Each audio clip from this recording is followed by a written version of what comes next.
देखिए, अंग्रेज टीम हमेशा से ही भारत आकर रोती रही है, ये हम सबको पता है। किस तरीके से रोती है, ये भी हमने देखा है।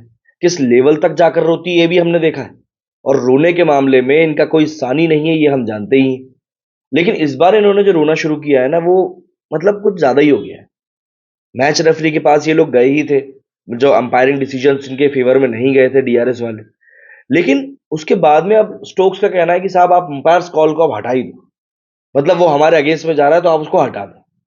ये थोड़ा-सा ज़्यादा हो रहा है। मतलब ठीक है, आप खेल रहे हो, बेसबॉल आपका चल नहीं रहा है, जो भी है, बट ये खिसियाना कहलाता है भारत में।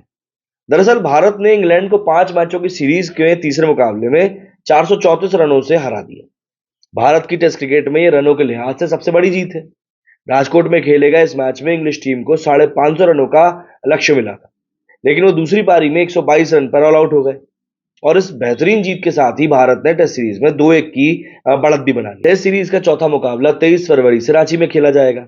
राजकोट टेस्ट में हार के बाद इंग्लिश कप्तान बेन स्टोक्स ने अंपायरिंग पर ही सवाल खड़े कर दिए। दरअसल बेन स्टोक्स ने कहा कि राजकोट टेस्ट मैच के दौरान डीआरएस टेक्निकलिटी में काफी ज्यादा खामी थी।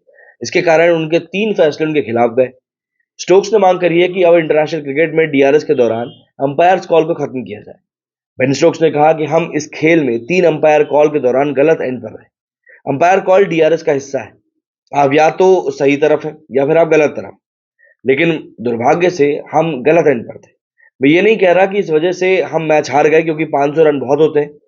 लेकिन स्टोक दूसरी पारी में जैक क्रॉली को एलबीडब्ल्यू दिए जाने के बाद से काफी खफा दिखे। क्रॉली को जसप्रीत बुमराह की गेंद पर एलबीडब्ल्यू आउट दिया गया था। हालांकि क्रॉली ने रिव्यू लिया, लेकिन फिर भी उन्हें आउट होना पड़ा, क्योंकि बॉल लेग स्टंप को थोड़ी हिट कर रही थी और अंपायर ने मैदान पर क्रॉली को आउट दिया था। लेकिन अगर उसे नॉट आउट दिया होता तो क्रॉली बच जाता। अंपायर्स कॉल के होने के चलते उनको आउट दिया गया। बेन स्टोक्स और इंग्लैंड के हेड कोच ब्रेंडन मैक्कलम ने इसे लेकर मैच रेफरी जेफ क्रो से भी बात करी थी।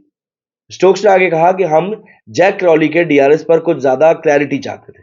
रिप्ले में गेंद ऑफ स्टंप से चूकती हुई दिख रही थी। हम हॉकाई के मामले में इस चीज को लेकर तो क्लैरिटी चाहते हैं।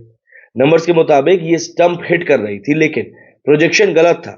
मैं इसका मतलब नहीं जानता कि कुछ गलत हुआ है, ऐसा भी नहीं है कि मैं किसी को दोष दे रहा हूं, बट जो है वो है। स्टोक्स का मानना है कि वो हार का ठीकरा इन फैसलों पर नहीं फोड़ना चाहते, लेकिन सिस्टम को बदलने की काफी जरूरत है।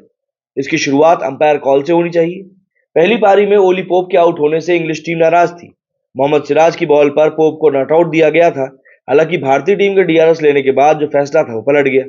स्टोक्स को भरोसा है कि उनकी टीम इस सीरीज को अभी भी जीतने में कामयाब होगी। स्टोक्स ने बताया कि मैंने यहां आने से पहले बात की और कहा कि ऐसे हफ्ते काफी मुश्किल होते हैं। इंग्लैंड के लिए मैच हारना ऐसा नहीं है कि आप वहां होना चाहते हो, लेकिन पर्सनली, व्यक्तिगत रूप से मुझे लगता है कि जीत या हार दिमाग में होती है।